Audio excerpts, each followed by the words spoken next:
Hello everyone, कैसे हैं आप सभी। आइए इंडियन पिनल कोड के एमसीक्यू क्वेश्चंस हम सॉल्व करते हैं आज। तो चलिए स्टार्ट करते हैं। फर्स्ट क्वेश्चन है, who may complain for bigamy under section 494 IPC. Bigamy के लिए कौन कंप्लेन कर सकता है, मतलब कौन कौन कंप्लेनेंट बन सकता है 494 के लिए। ऑप्शन है मदर, फादर, ब्रदर और sister on behalf of wife, police, any social institution, none of the above. बताइए क्या आंसर होगा। बहुत सही, कई लोगों को पता है कौन कौन कंप्लेन कर सकता है, मदर, फादर, ब्रदर और sister on behalf of wife. तो so A is the correct answer, ये हो जाएगा करेक्ट इसका। नेक्स्ट क्वेश्चन है, Sarla Mudgal versus Union of India, किस चीज़ से रिलेटेड केस है। ये केस कई बार आया है, कई बार हम लोगों ने डिस्कस किया है। ये केस सभी को पता है, बिल्कुल सही, बाईगेमी का केस है, कन्वर्जन का केस है। ठीक है, rape, adultery, bigamy, kidnapping. So bigamy is the correct answer. ठीक है, C. Next question, a Hindu husband converting to Islam and marrying again will be guilty of bigamy, it was held in the following case. देखिए conversion का case अभी आप लोगों को पता चला, बहुत सही, सभी को सही पता है। कन्वर्जन का केस सरला मुदगल है, लिली थॉमस है, इसलिए यहाँ Sarla Mudgal versus Union of India, C is the correct answer. Next question है, in which of the following offence mens rea is not an essential ingredient. बताइए किस ऑफेंस के लिए mens rea, ill intention, evil intention की जरूरत नहीं है। Murder के लिए है, थेफ्ट के लिए है, रॉबरी के लिए है, बाईगेमी के लिए नहीं है। बाईगेमी का जो ऑफेंस है वो बिना मेंस रिया का भी कॉन्स्टिट्यूट हो सकता है, इसलिए डी हो जाएगा करेक्ट आंसर।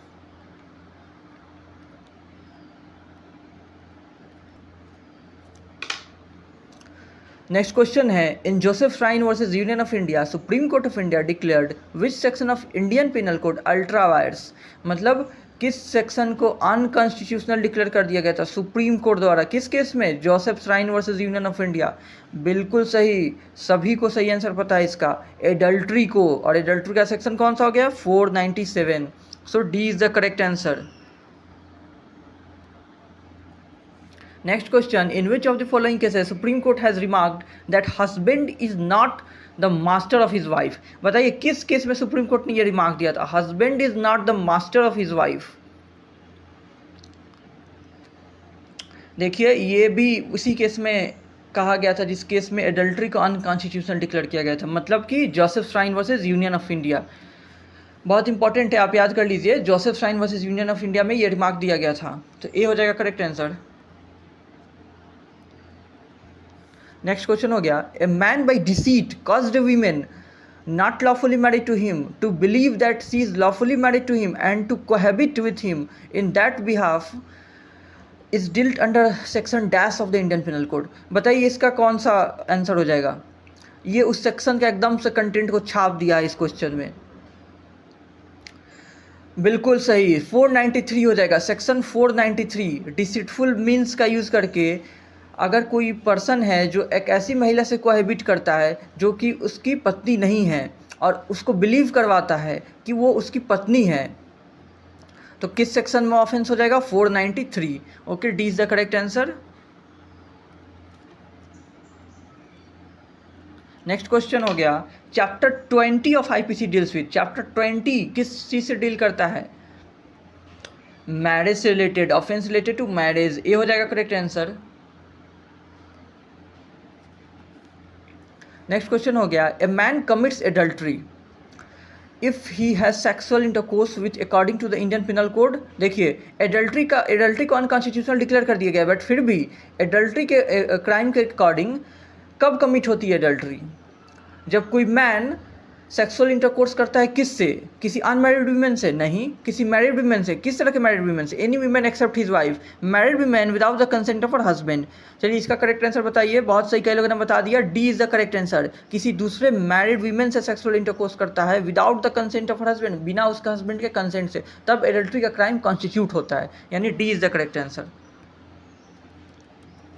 नेक्स्ट हो गया, a man was legally married to B, मतलब ए बी से लीगली मैरिड किया हुआ है। They had 2 children from the marriage, उनके 2 बच्चे थे। During the subsistence of the marriage A entered into a relationship with another woman. C. He then proposed and married to her, and they got married at a local temple. C was not aware that A was already married.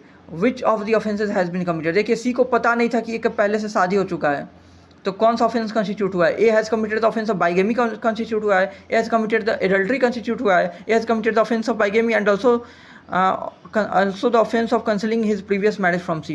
A has not committed any offense. देखिए बहुत आसान है, यहाँ पे दोनों ही offence commit हुआ है, bigamy भी कमिट किया है और उसने प्रीवियस मैरिज को छुपाने का भी ऑफेंस कमिट किया है, इसलिए C is the correct answer. A has committed the offence of bigamy and also the offence concealing his previous marriage from C. पिछला मैरिज को उसने छुपाया भी है, वो भी ऑफेंस हो गया, तो C is the correct answer. Next हो गया the maximum punishment that can be granted for commission of the offence of bigamy. बताइए बाइगेमी के लिए मैक्सिमम पनिशमेंट क्या है? 2 साल है, 2 साल और फाइन है, 7 ईयर्स और फाइन है, 10 ईयर्स एंड और फाइन है. चलिए इसका आंसर दीजिए. बिल्कुल सही, कई लोगों को सही आंसर पता है. इसका आंसर है 7 ईयर्स एंड और फाइन, मतलब सी इज द करेक्ट आंसर, 7 साल. नेक्स्ट क्वेश्चन हो गया who are affected by section 494 of IPC relating to the crime of bigamy.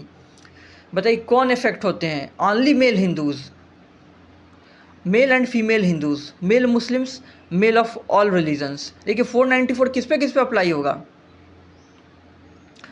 Definitely मुस्लिम में मुस्लिम पर्सनल लॉ एक से ज़्यादा मैरिज अलाउ करता है, पॉलीगेमी अलाउ करता है. कितने मैरिज तक अलाउ करता है पॉलीगेमी? Up to 4. और फिफ्थ मैरिज क्या हो जाएगा बताइए? इरेगुलर होगा, वर्ड होगा, क्या हो जाएगा फिफ्थ मैरिज? ये आप लोग लिखिए कमेंट में. और इसका आंसर दीजिए. इसका आंसर हो जाएगा B, male and female Hindus के लिए है बाइगेमी, यानी हिंदूज़ के लिए है, बस मेल बस फीमेल नहीं, male and female Hindus. B is the correct answer. Next question हो गया with whom the offence of adultery में बी कमिटेड अंडर IPC. देखिए किसके साथ हो सकता है कमिट एडल्ट्री का जो ऑफेंस है? मैरिड वीमेन के साथ, अनमैरिड वीमेन के साथ, both and B none of the above. बहुत ही आसान है, सभी को पता है एडल्ट्री का ऑफेंस जो होता था वो किसके साथ हो सकता था? मैरिड वीमेन के साथ हो सकता था, मैरिड वीमेन, बिना उसके हस्बैंड के कंसेंट के. तो A is the correct answer. In an adultery the women is punishable as abettor. Women को क्या पनिशमेंट मिलती है एडल्ट्री के केस में? एबेटर का, को एक्यूज का. देखिए ये एडल्ट्री अनकॉन्स्टिट्यूशनल हेल्ड हो चुका है, लेकिन फिर भी ये बेसिक फैक्ट्स है रिगार्डिंग एडल्ट्री, आपको जाननी चाहिए. एबेटर का पनिशमेंट मिल सकता था, को एक्यूज का not punishable, none of the above.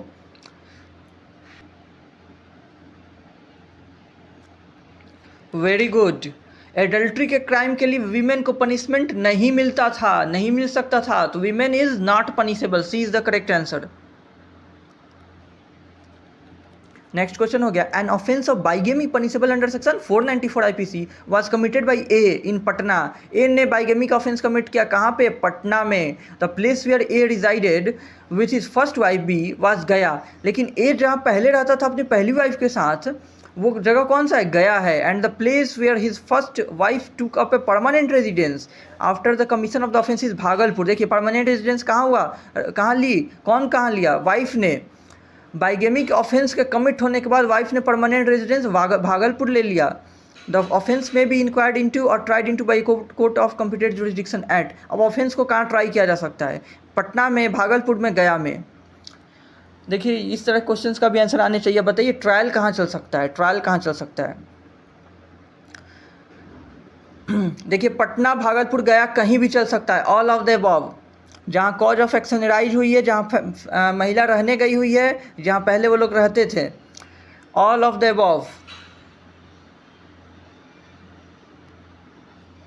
Next हो गया can women be punish for the crime of adultery. अभी पता चला है कि क्या, अभी हम लोग ने 2 क्वेश्चन पहले सॉल्व किया कि एडल्ट्री के लिए वीमेन को पनिशमेंट नहीं मिलती है, तो answer is no. A married man commits consensual sexual intercourse with an unmarried woman without the consent of his wife. A has committed. बताइए ए ने कौन सा ऑफेंस कमिट किया? वो एक मैरिड मैन है, एक शादीशुदा मर्द है जो कि सेक्सुअल इंटरकोर्स करता है, कंसेंसुअल. देखिए कंसेंसुअल इंटरकोर्स करता है किससे? एक अनमैरिड वीमेन से. तो अनमैरिड वीमेन से किया है तो एडल्ट्री नहीं कंस्टिट्यूट होगा, क्योंकि एडल्ट्री किससे हो सकता है? मैरिड वीमेन से हो सकता है. अब बात आई रेप की. रेप कब होगा? जब वो नॉन कंसेंसुअल हो. यहाँ पे कंसेंसुअल सेक्सुअल एक्ट करता है किससे? एक अनमैरिड वीमेन से, इसलिए रेप भी नहीं कंस्टिट्यूट होगा। और बाइगेमी तो होगा ही नहीं क्योंकि शादी नहीं किया हुआ है, तो no offence, he has committed no offence, D is the correct answer. Next question हो गया, the issue whether section 497 of IPC is violative of article 14 and 15 of the constitution was decided by the Supreme Court for the first time in the case of. देखिए ये article 14 और 15 का violation है कि नहीं adultery, ये पहली बार किस केस में डिसाइड किया गया था?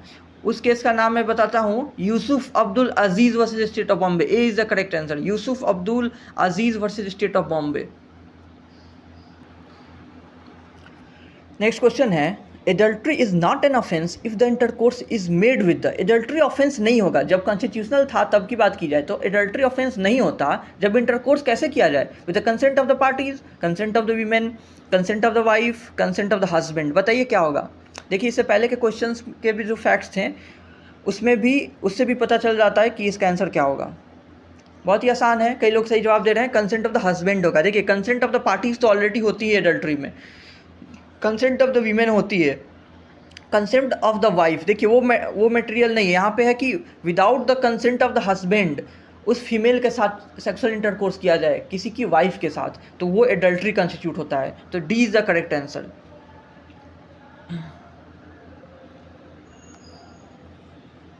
नेक्स्ट हो गया, consider the following statements for the offence of adultery section 497 both the partners can be punished. No, गलत है, बोथ का पनिशमेंट नहीं होता है। कौन पनिशमेंट किया जाता है? Male. The wife shall not be punishable as an abettor, दूसरा सही है, वाइफ को पनिशमेंट नहीं मिलती है। तीसरा, the imprisonment of adultery may extend for a term of 5 years। देखिए भी सही है, विच of the following statements is correct. Correct चुनना है तो 2 and 3 दोनों सही है, यानी C is the correct answer. Next question हो गया, a married man commit the offence of adultery if he has sexual intercourse with a an. देखिए एक मैरिड मैन कब करता है एडल्ट्री का ऑफेंस कमिट? पहला दिया अनमैरिड वीमेन के साथ बिल्कुल भी नहीं, married women except his wife. देखिए किसी दूसरे मैरिड वीमेन के साथ अगर सेक्सुअल इंटरकोर्स करता है जो कि उसकी पत्नी नहीं है, हाँ ये सही है। Any women except his wife, देखिए एनी वीमेन नहीं, क्योंकि एनी में तो मैरिड अनमैरिड दोनों आ गई, बट यहाँ पे क्या चाहिए? मैरिड वीमेन बस। Unmarried women without her consent, देखिए अनमैरिड तो होगा ही नहीं, so B is the only correct answer. एक मैरिड वीमेन के साथ सेक्सुअल इंटरकोर्स, वो भी एक्सेप्ट हिज वाइफ, अपनी पत्नी को छोड़कर, B. The adultery as an offence involve sexual act with. देखिए एडल्ट्री एक ऑफेंस है जिसमें सेक्सुअल एक्ट इन्वॉल्व होता है, किसके साथ? ए माइनर गर्ल के साथ नहीं, own wife without her consent नहीं, अदर पर्सनस वाइफ हाँ, अनमैरिड वीमेन नहीं, तो C is the correct answer. बहुत ही आसान है। नेक्स्ट क्वेश्चन है, defamation has been provided under the chapter. देखिए डिफेमेशन का जो ऑफेंस है वो किस चैप्टर में है आईपीसी के? 20, 21, 22, 23। So the correct answer is chapter 21. The offence of defamation has been provided under chapter 21 of Indian Penal Code. So B is the correct answer. Next question हो गया, offence of defamation relates to harming. देखिए defamation का जो offence है वो किस चीज़ को harm करता है? एसोसिएशन ऑफ पर्सन को नहीं, प्रॉपर्टी को हार्म करता है क्या? नहीं, ऑफेंस अगेंस्ट प्रॉपर्टी नहीं है, ऑफेंस अगेंस्ट फैमिली नहीं है, the reputation of a person बिल्कुल भी सही, सभी का आंसर सही है। Very easy question, offence of defamation relates to harming the reputation of a person, किसी के रेपुटेशन को हार्म करता है, D is the correct. Next question, defamation can be. देखिए डिफेमेशन कैसा हो सकता है? Only of a living person, बस लिविंग पर्सन का हो सकता है क्या? Only of a living as well as deceased person, living और डेथ डेड किया हुआ पर्सन किसी का भी हो सकता है क्या? Of an individual, company, association और कलेक्शन ऑफ पर्सन, किसी इंडिविजुअल का हो सकता है, कंपनी का हो सकता है, कलेक्शन ऑफ पर्सन का हो सकता है, बताइए किसका हो सकता है? देखिए बी एंड सी दोनों का ही हो सकता है, living as well as deceased का भी हो सकता है, कंपनी का भी हो सकता है, so both B and C is correct, D हो गया सही आंसर। नेक्स्ट क्वेश्चन हो गया, डिफेमेशन इज, देखिए डिफेमेशन कैसा है? इमोरल एक्ट है, अनएथिकल बिहेवियर बाय मीडिया है, corrupt and indecent behaviour in public है, civil wrong and criminal offence. बताइए करेक्ट आंसर क्या हो जाएगा? आपको बताया भी गया था डिफेमेशन के बारे में टॉट के क्लास में कि डिफेमेशन जो है वो civil as well as criminal offence है, सिविल रॉन्ग भी है और क्रिमिनल ऑफेंस भी है, so D is the correct answer. आप सिविल रेमेडी भी क्लेम कर सकते हैं, अगर डिफेमेशन कमिट हुआ है तो, और क्रिमिनल लाइबिलिटी भी क्लेम कर सकते हैं ऑफेंडर का। डी हो गया। नेक्स्ट क्वेश्चन हो गया what is not defamation, defamation क्या नहीं है। पब्लिकेशन ऑफ एन इम्प्यूटेशन, दूसरा कह रहा है imputation to a deceased person, imputation to a company, देखिए सब डिफेमेशन है। और opinion regarding public conduct of a public servant, बताइए क्या करेक्ट हो जाएगा। देखिए D is the correct answer. Opinion रखना regarding any public conduct of a public servant is not a defamation, बाकी तीनों डिफेमेशन है, इसलिए डी करेक्ट हो गया। नेक्स्ट हो गया how many exceptions have been provided for the offence of defamation under section 499 of IPC. ये very very very important हो गया, डिफेमेशन का ये सबसे इंपॉर्टेंट क्वेश्चन हो गया कि कितने एक्सेप्शन है डिफेमेशन में, कितने एक्सेप्शन। 10 एक्सेप्शन, बिल्कुल सही, 10 एक्सेप्शन है, ये सभी याद रखेंगे। 10 एक्सेप्शन है डिफेमेशन वाले सेक्शन में, बी। नेक्स्ट क्वेश्चन हो गया cognizance of offence of defamation under chapter 21 of IPC can be taken. देखिए कॉग्निजेंस कैसे लिया जा सकता है, पुलिस रिपोर्ट पे complaint made by aggrieved person suo motu all of the above. देखिए सुओ मोटो कैसे हो सकता है, पुलिस रिपोर्ट पे भी नहीं, कैसे होगा, एग्रीव्ड पर्सन जो है वो कंप्लेन करेगा, एग्रीव्ड पर्सन कंप्लेन करेगा, फिर कॉग्निजेंस लिया जाएगा, तो B is the correct. Next question a magistrate is making report to superior officer about B's character imputation made in good faith and for public good. देखिए good faith में किया हुआ है और पब्लिक गुड के लिए किया हुआ है, वो रिपोर्ट बनाया हुआ है, तो एक कौन सा ऑफेंस कमिट करेगा। सेक्शन 500 के अंडर, सेक्शन 501 के अंडर नो ऑफेंस, क्योंकि जनरल एक्सेप्शन में फॉल करता है, 504 के अंडर। वेरी गुड, सभी ने करेक्ट आंसर दे दिया इसका। कोई ऑफेंस कॉन्स्टिट्यूट नहीं करेगा, डिफेमेशन के एक्सेप्शन में आ जाता है, तो no offence is constituted, C is the correct. Next question हो गया the following are exceptions to defamation, इनमें से कौन कौन सा डिफेमेशन का एक्सेप्शंस हैं। Imputation of truth for public good, देखिए ये बिल्कुल भी एक्सेप्शन है, सही है। Public conduct of public servant, ये भी है।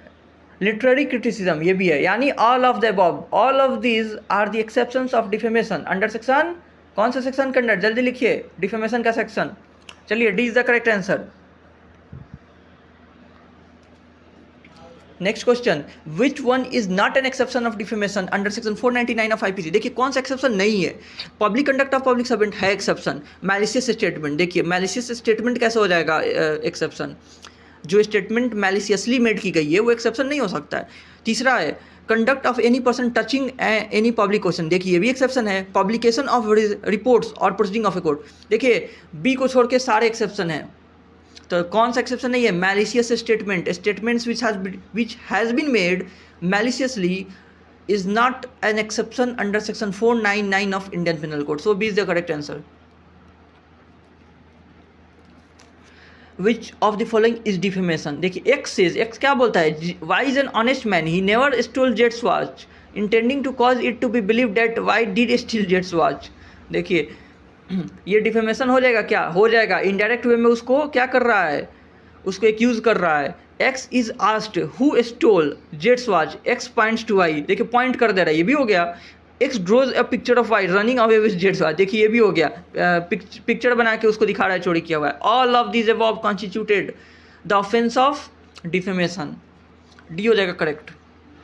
नेक्स्ट हो गया in answer to the charge of defamation which of the following is good defense, imputation which is true and publishes for the public good, opinion respecting the conduct of a public servant concerning discharge of the duties of office expressed in good faith। देखिए दोनों ही सही है, both A and B हो जाएगा, ये दोनों ही अच्छे defence है, एक्सेप्शन में आ जाते हैं, इसलिए दोनों ही गुड डिफेंस है। नेक्स्ट हो गया an imputation in the form of alternative और एक्सप्रेस्ड आयरनिकली में, देखिए अगर आप इम्प्यूटेशन करते हैं चाहे वो अल्टरनेटिव वे में हो या आयरनिकली आपने एक्सप्रेस किया है, वो भी डिफेमेशन हो जाता है, इट अमाउंट्स टू डिफेमेशन, इसलिए इज द करेक्ट आंसर। जरूरी नहीं है कि हर बार डायरेक्ट वे में हो। Next question A says Z is honest man he never stole B's watch intending to cause to be believe that Z did steal B's watch. देखिए अभी पहले भी मिला था इस तरह के फैक्ट्स, ये डिफेमेशन होगा या नहीं, हो जाएगा। इस तरह से इनडायरेक्टली किसी को एक्यूज करना डिफेमेशन कॉन्स्टिट्यूट करता है। अभी पिछले क्वेश्चन में भी हमने देखा कि इनडायरेक्ट वे में बोलना, किसी को एक्यूज कर देना, ये भी डिफेमेशन कॉन्स्टिट्यूट करता है, इसलिए इसमें भी हो जाएगा। Next question under IPC, which of the following amounts to defamation? To convey a caution intended for good of person to whom conveyed or for public good। देखिए, to make an imputation concerning a company or association or collection of persons as such। देखिए, इम्पुटेशन यहाँ पे cause कर रहा है, ये तो defamation हो गया। अभी आगे देखते हैं, censure passed in good faith by person having lawful authority. देखिए, लॉफुल अथॉरिटी है तो नहीं होगा। Publication of report of person, ये भी नहीं होगा, यानी B is the correct answer. B amounts to defamation. Next question हो गया, a shopkeeper to protect his own money says to B who manages his business sell nothing to Z unless he pays you ready money for I have no good opinion of his honesty. A is, बताइए यहाँ पर defamation हो रहा है कि नहीं? बोल रहा है कि उस पर भरोसा नहीं है कि वो पैसा देगा या नहीं, इसलिए जब तक वो पैसा ना दे तब तक उसको कोई सामान ना दे। इस तरह का जो स्टेटमेंट है ये डिफेमेशन कॉन्स्टिट्यूट करता है कि नहीं? वेरी गुड, कई लोगों ने सही आंसर दे दिया, नहीं करेगा कॉन्स्टिट्यूट। इस तरह का ऑफेंस, इस तरह का स्टेटमेंट डिफेमेशन नहीं होता है। डी क्वेश्चन हो गया, consider the following statement for defamation the plaintiff has to prove that imputation is false and malicious. देखिए, डिफेमेशन के लिए प्लेंटिफ को ये तो प्रूफ करना पड़ेगा जो इम्पुटेशन लग रहा है वो गलत है और मैलिशियसली मेड किया गया है उसको। In this context malicious means, देखिए तो मैलिशियस का मतलब क्या हुआ? पहला लिखा हुआ with evil motive, without just cause, a factor relevant in assessment of damages, an irrelevant plea of defamation. Which of the statements given is correct? With evil motive and without just cause only. Without just cause, a factor relevant in assessment of damage। देखिए तो नहीं होगा। Without just cause only, ये भी नहीं, क्योंकि evil motive भी होना चाहिए। Without just cause and factor relevant in assessment of damage. देखिए क्या जरूरी है? एविल मोटिव जरूरी है और जस्ट कॉज के बिना वो होगा रहना चाहिए। तो so A is the correct answer, without evil motive and without just cause only, इतना ही एनफ है।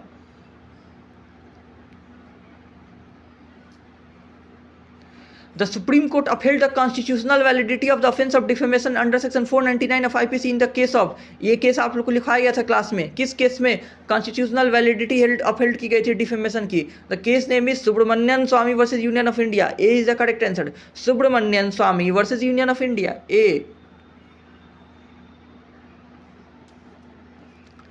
नेक्स्ट क्वेश्चन हो गया, A invited his friend B to his house for dinner while they were having dinner, B made certain unwanted comments about the married sister of A.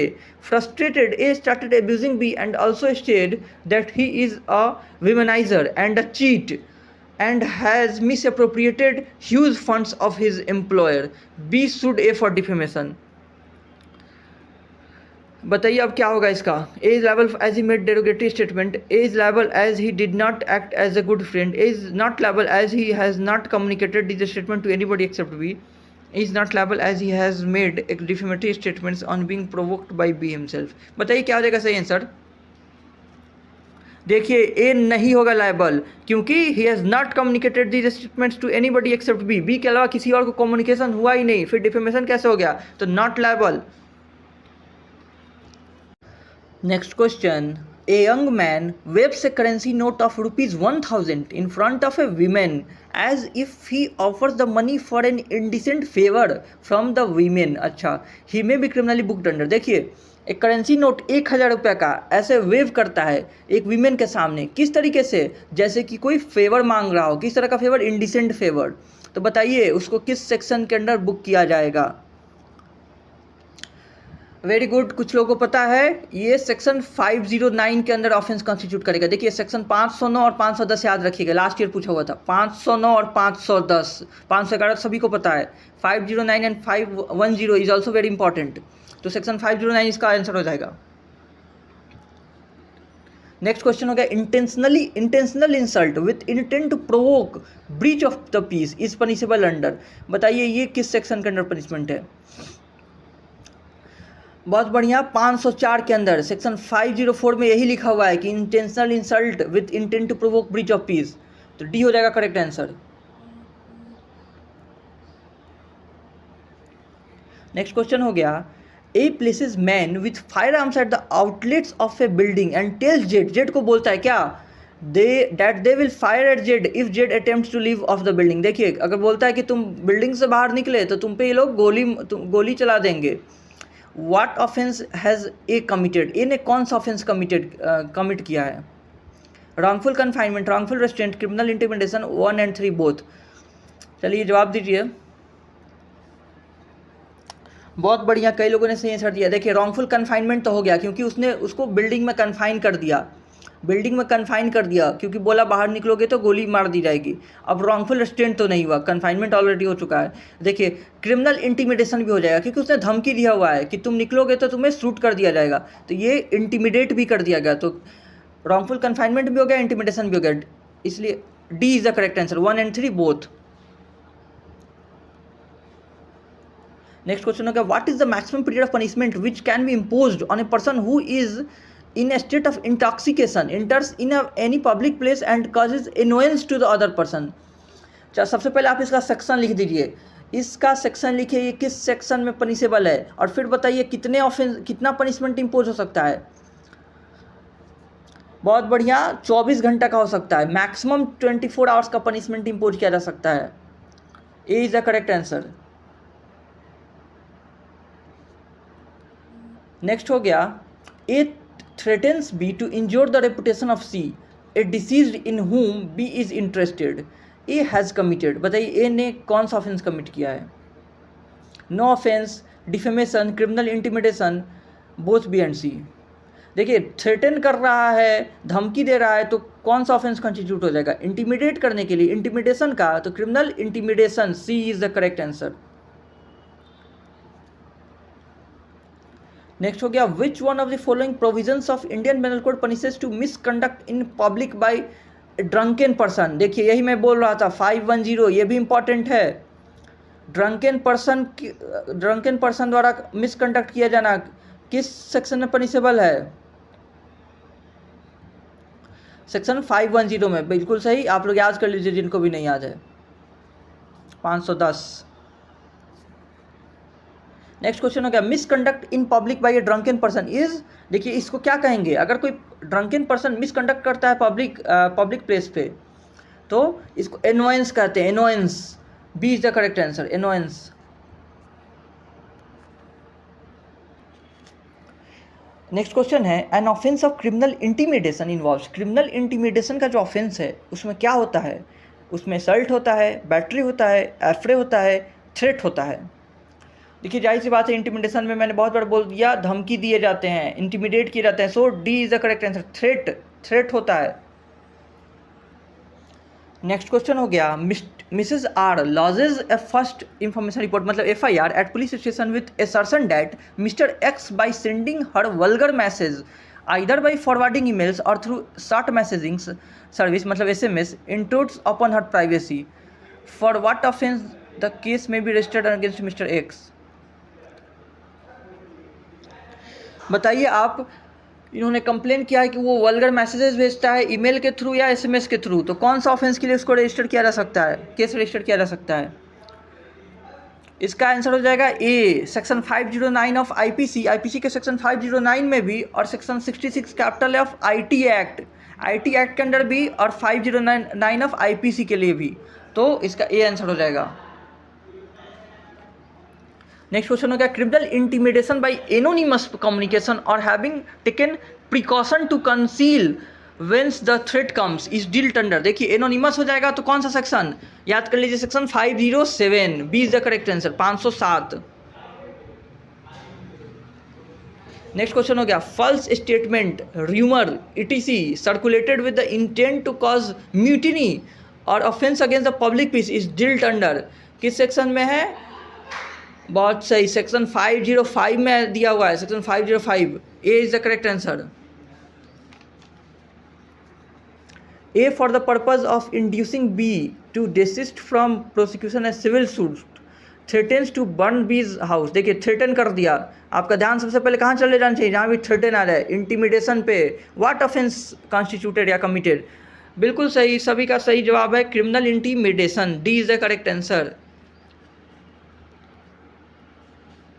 Next question, A threatens B to burn B's house to desist him to prosecute a civil suit. देखिए threaten कर रहा है, जाहिर सी बात है कौन सा answer होने वाला है, क्रिमिनल इंटिमिडेशन। बहुत सही, ए इज द करेक्ट आंसर।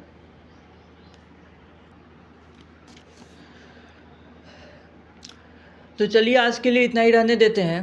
अब आगे के एमसीक्यूज हम लोग किसी और वीडियो में डिस्कस करेंगे। आप सबका बहुत बहुत धन्यवाद। Thank you so much.